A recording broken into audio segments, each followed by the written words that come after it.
I was planning a trip with my in-laws and decided to call my son, Anthony, to see if he had any plans. "I'm going to practice," he said. "You all should go and have fun. Isn't this trip a bit unusual?" "Are you okay, Mom?" Anthony asked. "I'll manage. I'll bring you back a souvenir. Work hard at your practice," I replied. My son, Anson, has always loved running marathons, just like me. He even got a college scholarship for it. Even though his college is nearby, he lives in the dorms to save commuting time and only comes home during long holidays. I knew he couldn't join us on the trip, but I wanted to ask anyway. His answer was just what I expected. "My name is Flora. I'm 46 years old and work full-time. My husband, Steve, is 4 years older than me and used to be my boss.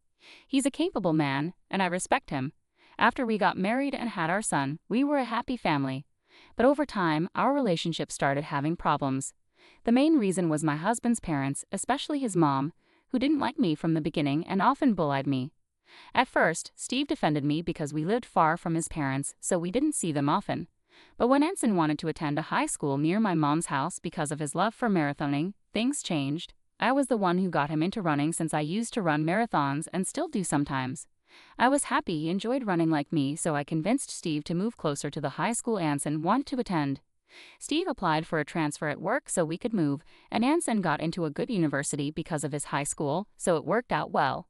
The day before our trip, Steve said, "Go get the rental car tomorrow morning and pick up my parents on your way back." I was confused and asked, "Why am I the one renting the car? What are you going to do?" "I'm exhausted from work, so I'll sleep until the last minute. Once you pick up my parents, come back and I'll drive from there. It's on the way to where we're going anyway," Steve explained. I understood his reasoning, but I was also very tired. Even though we both worked similar hours, I did all the house chores. When I thought about it, we used to share chores equally. But since moving closer to his parents, they started visiting often, and the balance shifted. Whenever his mom saw Steve doing chores, she strongly disapproved. "Housework is the wife's job. The breadwinner shouldn't do it. Isn't that right, Flora?" Steve's mom would say, giving me a stern look, and I would nod in agreement. This kept happening until Steve stopped doing any chores at all. While it was partly Steve's fault, I felt his mom influenced him a lot. Steve even started repeating what his mom would say, agreeing with her views. I am sometimes the breadwinner in our family, but it felt pointless to try to fix things, and I didn't have the energy to even try. Steve had changed a lot in the past few years. His work performance seemed to be getting worse, and he often took out his frustrations on me. I realized that arguing back only caused more problems, so I decided to just accept the situation. It seemed like the least stressful way to live. I thought about divorce sometimes, but I worried it might hurt our son's chances of getting into college if we became a single-parent family. So I put that idea aside. Instead, I started thinking of my husband more like a pet than a person, which surprisingly made me feel less stressed. Eventually, I realized that getting a divorce wasn't worth the effort, and that's how I ended up where I am today. I agreed to this trip because it was to a resort I really loved. I knew I could have a great time even if I ended up doing things alone. Honestly, I was ready to do separate activities from my in-laws and husband if necessary. Maybe they invited me mainly to drive, but since both my husband and father-in-law could drive, I figured it would be fine. I played along with the idea that our spoiled dog was being demanding again. My husband asked me to pick up the rental car, so I went to my in-laws' house. "Flora, you're late. Is this the car for today? You should have rented a bigger one," my mother-in-law said. "Well, it's better than your tiny car, at least," I replied. "The car we usually use is one I bought myself, even for commuting to work. I assumed I'd be its main user since I paid for it. We don't often travel out of town, so I thought a small car would be enough. Plus, I loved its interior design and color, so I bought it. My husband would use it without asking and show his parents around in it.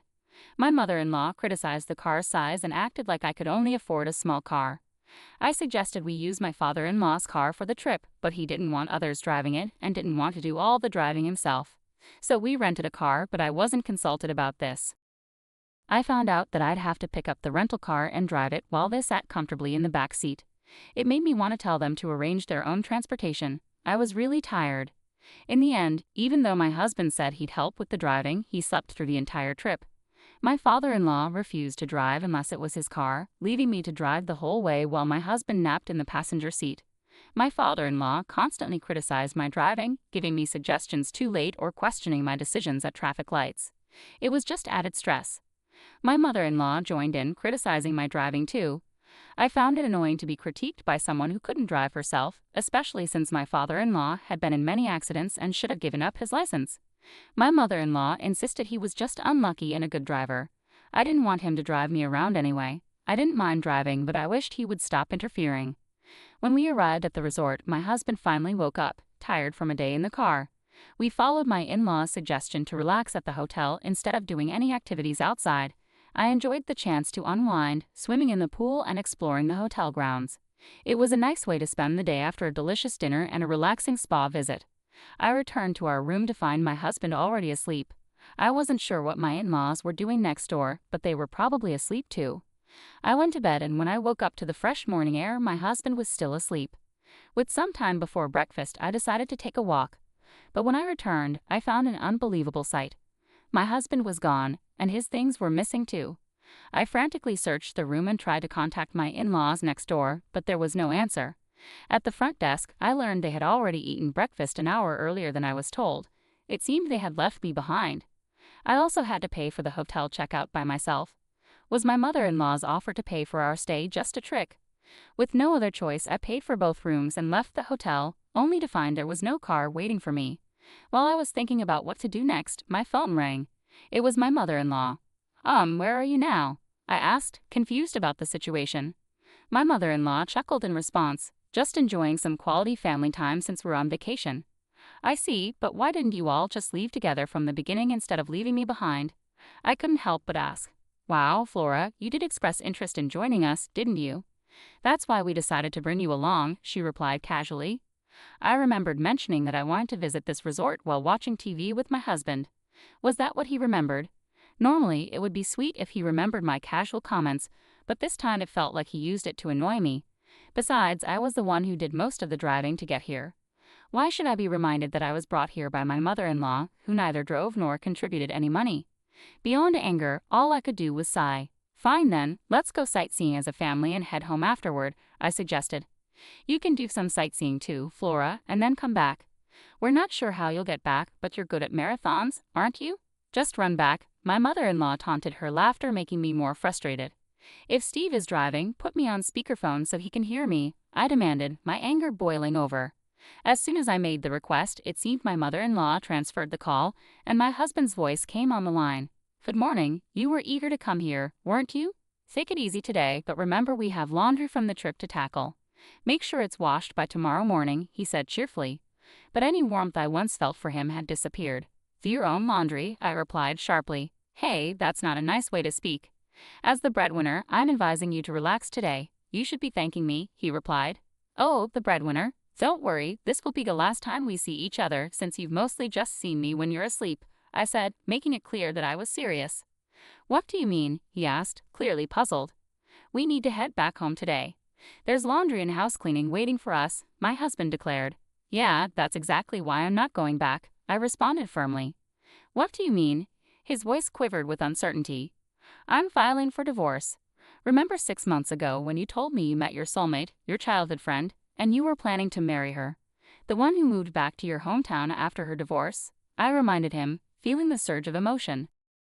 About 6 months ago, I sensed something was wrong and confronted my husband. He confessed he had reconnected with his childhood friend and believed she was his true love.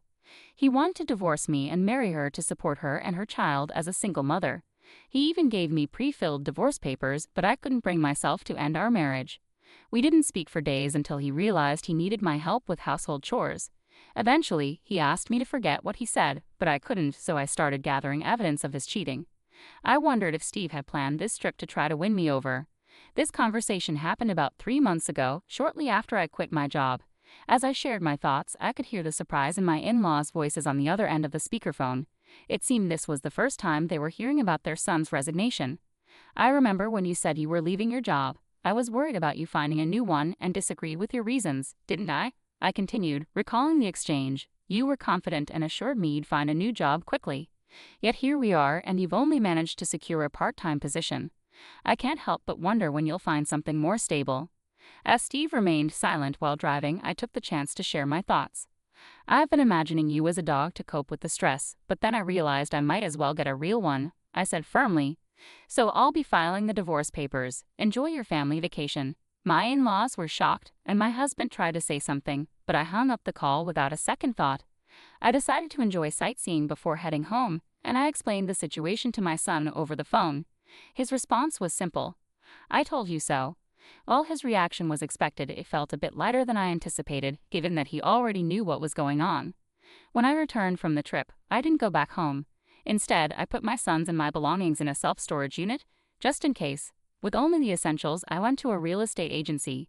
The sales representative, who I had become friendly with and shared drinks with a few times, greeted me warmly. She was from my generation, so she was easy to talk to. Over drinks, I had told her about my husband and in-laws and asked her to let me know if any properties became available. That day, I signed a contract for my own place. Having a new home made me feel relieved, and I went to the city hall to submit the divorce papers, which went through without any problems. Finally, I returned the many calls my ex-husband had made. "Hello," I began, keeping my voice steady. "The divorce papers have been accepted. We are now officially strangers." My husband's panicked voice came through the phone. "Are you serious about the divorce?" I ended things with her. "It's just you now. You didn't like me looking at other women, right? Well, now I'm only focused on you. Please come back without any worries." But his words only made me feel disgusted. "What are you talking about? I never tried to please you in the first place. And you didn't end things with her, did you? You were dumped because you couldn't find a job and had no money, right?" It turned out my husband's mistress was acquainted with the sales representative who helped me find my new place. What a small world. She had listened to my husband's mistress's complaints about him, saying she was his current girlfriend. Apparently, after he quit his job and started working part-time, she saw no reason to stay with him and ended things. But a fling is just a fling. I'll definitely be seeking compensation. That's correct. Even though they split up now, he still cheated, and there's evidence. Compensation. I already told you, we broke up. It's just you now. I could only let out a sigh. "So, you're saying that now you're single, you're considering another affair. I don't care what you do, but I'm done being taken advantage of. You didn't even notice your things were missing from the house because you didn't care, did you? I'm not coming back, so throw away whatever you don't need." With that, I ended the call. Even after this, my ex-husband kept calling me, and my former in-laws reached out too.